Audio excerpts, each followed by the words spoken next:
Hello दोस्तों, आप सभी का study with Harsh YouTube channel में स्वागत है। आज हम सी प्रोग्रामिंग से रिलेटेड एक बहुत ही इंटरेस्टिंग और इम्पोर्टेंट प्रोग्राम देखने वाले हैं जो कि स्वैपिंग पर बेस्ड है।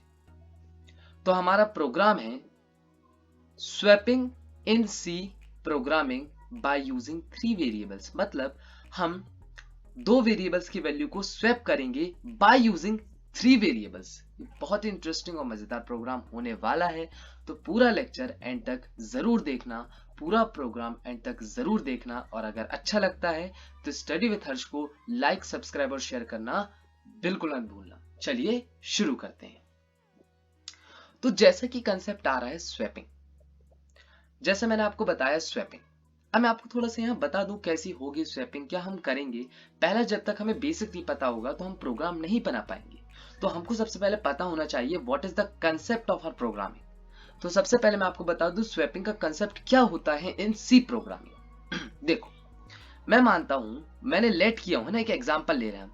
मान लो मैंने a की वैल्यू 4 दी और मान लो मैंने b की वैल्यू 3 दी। मैं सपोज कर रहा हूं, लेट कर रहा हूं, है ना, एग्जाम्पल बता रहा हूं आपको स्वैपिंग का। तो आफ्टर स्वैपिंग क्या होगा, आपकी जो a की वैल्यू थी वो b में चली जाएगी और जो आपकी b की वैल्यू थी वो किस में आ जाएगी, a में आ जाएगी। मतलब जो वैल्यू आपकी a की 4 थी अब वो b में स्टोर हो जाएगी। मतलब b की वैल्यू हो गई 4 और जो वैल्यू b की थी 3, तो वो वैल्यू b की a में स्टोर हो जाएगी। मतलब a की वैल्यू हो जाएगी 3। बात क्लियर हुई? इसी हम बोलते हैं स्वैपिंग। जो वैल्यू पहले a की थी अब वो b की हो जाएगी और जो वैल्यू b की थी अब वो a की हो जाएगी। समझ गए? हमको ये कंसेप्ट इस्तेमाल करना है। लेकिन यह कंसेप्ट ये है कि हमको 3 वेरिएबल्स का इस्तेमाल करना है। स्वैपिंग में हम 3 वेरिएबल्स का इस्तेमाल करेंगे। बड़ा सिंपल कंसेप्ट है, मैं आपको यहाँ थोड़ा सा एग्जांपल लेकर बताता हूँ। लेट अस सपोज मैंने a की वैल्यू दी 2, लेट अस सपोज मान रहे हैं, और b की वैल्यू दी 4 और एक और वेरिएबल लिया मैंने c, जिसकी मैंने कोई भी वैल्यू नहीं रखी। ठीक है, अब मैंने क्या करा, सबसे पहले ये जो a की वैल्यू, मैं आपको बता रहा हूँ 3 वेरिएबल से हम कैसे स्वैपिंग करा सकते हैं। बड़ा सिंपल है। हमने सबसे पहले क्या किया, जो a की वैल्यू है इसको किस में डाला, c में डाल दिया। सबसे पहला काम मैंने क्या किया, मैंने a की वैल्यू c में डाल दी। तो अब जब मैंने a की वैल्यू c में डाल दी तो c की वैल्यू क्या हो गई, c की वैल्यू क्या हो जाएगी 2, है ना। मैंने क्या करा, a की वैल्यू जो है वो c में दे दी। तो अब c की वैल्यू कितनी हो गई 2। अब a हो गया खाली, ये a हो गया खाली, है ना। अब ये a हो गया खाली। पहले a की वैल्यू 2 थी, b की वैल्यू 4 थी और c की वैल्यू कुछ भी नहीं थी। ठीक है, फिर मैंने क्या करा, जो a की वैल्यू किस में दे दी, मैंने c में दे दी। मतलब अब मेरी c की वैल्यू कितनी हो गई 2। अब a की वैल्यू कुछ भी नहीं है। अब मैंने क्या करा, ये जो b की वैल्यू 4 उसको मैंने किसको दे दिया, a को दे दिया। मतलब जो वैल्यू अभी b की है अब वो किसकी हो जाएगी, a की हो जाएगी। तो a की वैल्यू कितनी हो जाएगी 4। अब b खाली हो गया। ठीक है, अब b खाली हो गया। अब मैंने क्या करा, थर्ड स्टेप में, जो बहुत इंपॉर्टेंट स्टेप है, जो वैल्यू मुझे, मतलब जो वैल्यू हमने c को दी थी थ्रू a, मतलब जो वैल्यू a ने c को दिया था, अब वही वैल्यू c जो है वो b को देगा। मतलब जो वैल्यू अभी c की है वो किसकी हो जाएगी, b की हो जाएगी। तो b की वैल्यू हो गई 2, ओ सॉरी, और a की वैल्यू कितनी है 4 और c की वैल्यू 0। अब आपने देख लिया, यहाँ हो चुकी है स्वैपिंग। यहाँ स्वैपिंग हो चुकी है। आप अच्छे से अगर देखो तो यहाँ हमने स्वैपिंग कंप्लीट कर दी है। पहचान रहे हो? देखो हमने कर दी है स्वैपिंग कंप्लीट। a की वैल्यू पहले कितनी थी, 2 थी। ये देखो आपको दिखा रहा हूं मैं हाईलाइट करके। देखो a की वैल्यू 2 थी, है ना। b की वैल्यू कितनी थी, 4 थी पहले। आफ्टर स्वैपिंग a की वैल्यू हो गई, a की वैल्यू हो गई 4 और b की वैल्यू हो गई 2। तो इसे ही बोलते हैं हम 3 वेरिएबल्स का इस्तेमाल करके स्वैपिंग कैसे करते हैं। ये था कंसेप्ट। जरूरी नहीं है कि हम 3 वेरिएबल्स का इस्तेमाल करके स्वैपिंग कर सकते हैं। हम यहाँ अगर 2 वेरिएबल्स का इस्तेमाल करें तब भी हम यहाँ स्वैपिंग कर सकते हैं। ठीक है, वो जो लेक्चर होगा वो नेक्स्ट लेक्चर होगा जिसमें हम 2 वेरिएबल्स की हेल्प से स्वैपिंग करेंगे। ठीक है, बहुत इंपॉर्टेंट लेक्चर होगा वो, क्योंकि हमको पता चलेगा कि क्या 2 वेरिएबल से भी स्वैपिंग हो सकती है। यस, 2 वेरिएबल से भी स्वैपिंग पॉसिबल है, लेकिन कैसे है वो आपको नेक्स्ट लेक्चर्स में पता चलने वाला है। आज तो हमने एकदम सिंपल और मजेदार प्रोग्राम देखा है, अब इसका हम कोड लिखने वाले हैं। ठीक है, तो अब देखते हैं इसका कोड। आप थोड़ा बहुत समझे होंगे, लेकिन जब मैं इसका कोड लिखूंगा तो आपको सब क्लियर हो जाएगा। कोड है। सबसे पहले आपको पता है, जैसा कि हम हमेशा से करते आ रहे हैं, हम सबसे पहले stdio.h नाम की फाइल को इंक्लूड करेंगे by pre processor directive hash.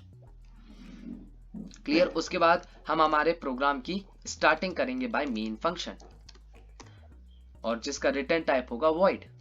उसके बाद हम हमारे मेन फंक्शन की बॉडी में एंटर करेंगे बाय यूजिंग कर्ली ब्रैकेट्स। उसके बाद देखो हमको यहाँ कितने वेरिएबल्स की जरूरत पड़ेगी। यहाँ पहले उसने बता दिया है क्वेश्चन में कि आपको 3 वेरिएबल्स लेने, मतलब आपको यहाँ 3 वेरिएबल्स लेने पड़ेंगे, और हम इन वेरिएबल्स का जो डेटा टाइप है क्या लेंगे, इंटीजर टाइप लेंगे। मतलब हम इन वेरिएबल्स को क्या बोलेंगे, इंटीजर वेरिएबल्स। क्लियर। तो int a, b, c। Clear. अच्छा अब देखना अच्छे से, यहां तक हो गया। उसके बाद हम a की वैल्यू इनपुट कराएंगे यूजर से, तो हम यहाँ इस्तेमाल करेंगे printf फंक्शन और scanf फंक्शन, जिसके थ्रू यूजर जो है वो a की वैल्यू इनपुट कर पाएगा। ऐसे ही सेम यूजर b की वैल्यू इनपुट कर पाएगा by using printf and scanf function, तो हम वही इस्तेमाल करने वाले हैं। तो printf एंटर द वैल्यू या एंटर फर्स्ट नंबर, पहला नंबर एंटर कराया हमने यूजर से, वो कराएंगे by scanf function %d, %a। उसके बाद हम printf फंक्शन चलाएंगे फिर से b की वैल्यू एंटर कराने के लिए, एंटर सेकंड नंबर।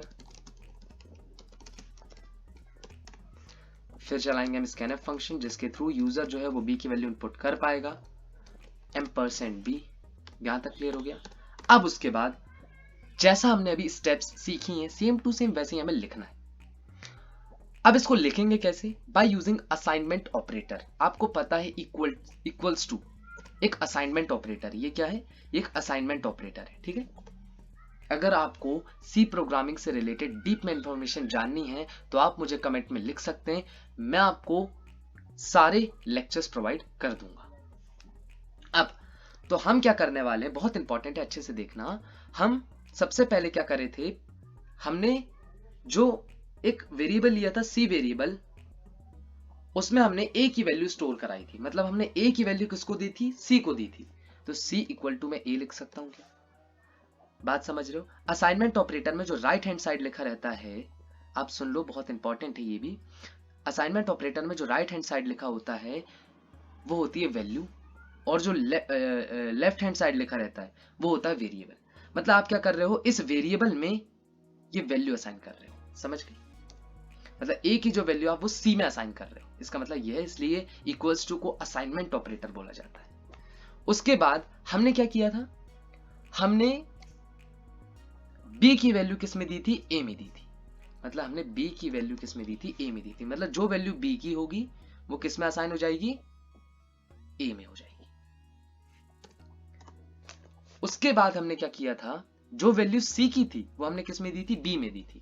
तो b is equals to c हो जाएगा। जो वैल्यू c की थी अब वो b की हो जाएगी। ये काम हो गया खत्म, हो गई हमारी स्वैपिंग। अब कुछ नहीं लिखना है, अब आप सिर्फ printf फंक्शन लगाओ और लिख दो भैया variables after swapping, value of variables after swapping. ठीक है। और यहां स्लैशन लगा दो जिससे कि आपकी जो लाइन है वो टर्मिनेट हो जाए। उसके बाद a की वैल्यू प्रिंट करा लो, तो a is equal to %d, a। ये आपने a की वैल्यू प्रिंट करा ली। ऐसे ही आप b की वैल्यू प्रिंट करा लो, b is equal to %d, b। हम एक बार चेक कर लेते हैं कहीं हमने प्रोग्राम में मिस्टेक तो नहीं की। कहीं हमने इंक्लूड फंक्शन चलाया stdio.h, सही है। void main क्लियर है। int a, b, c हमने 3 वेरिएबल्स लिए। हमने printf और scanf फंक्शन चलाया। फिर हमने, ये सबसे इंपॉर्टेंट टास्क था हमारा स्वैपिंग का बाय यूजिंग 3 वेरिएबल्स, वो हमने किया। और यस, तो ये प्रोग्राम एकदम सही है। अब हम देखते हैं इसका आउटपुट। तो सबसे पहले हमारा आउटपुट में वो पूछ रहा है एंटर फर्स्ट नंबर, पहला नंबर एंटर करो। तो लेट अस सपोज मैं एंटर करता हूं 7, मतलब a की वैल्यू मैंने कितनी दे दी, 7। एंटर सेकंड नंबर, वो सेकंड नंबर की बात कर रहा है तो हम क्या दें सेकंड नंबर में, लेट अस सपोज मैं देता हूं 12। तो अब आप देखोगे कि वेरिएबल्स आफ्टर स्वैपिंग क्या होंगे। तो value of variables after swapping, देखो हमने a की वैल्यू कितनी दी थी, 7 दी थी। अब a की वैल्यू कितनी हो गई, 12। देखो a की वैल्यू हमने दी थी 7 और b की दी थी 12। अब a की हो गई 12 और b की हो गई 7। तो ये था कंसेप्ट स्वैपिंग का। तो अगर आज आपको स्वैपिंग का कंसेप्ट अच्छा लगता है बाय यूजिंग 3 वेरिएबल्स, तो प्लीज स्टडी विद हर्ष को लाइक कर दीजिए, सब्सक्राइब कर दीजिए और चैनल को शेयर करना बिल्कुल मत भूलना। मिलते हैं नेक्स्ट लेक्चर में ऐसे ही मोर इंटरेस्टिंग वीडियोस के लिए, तब तक के लिए ओके बाय।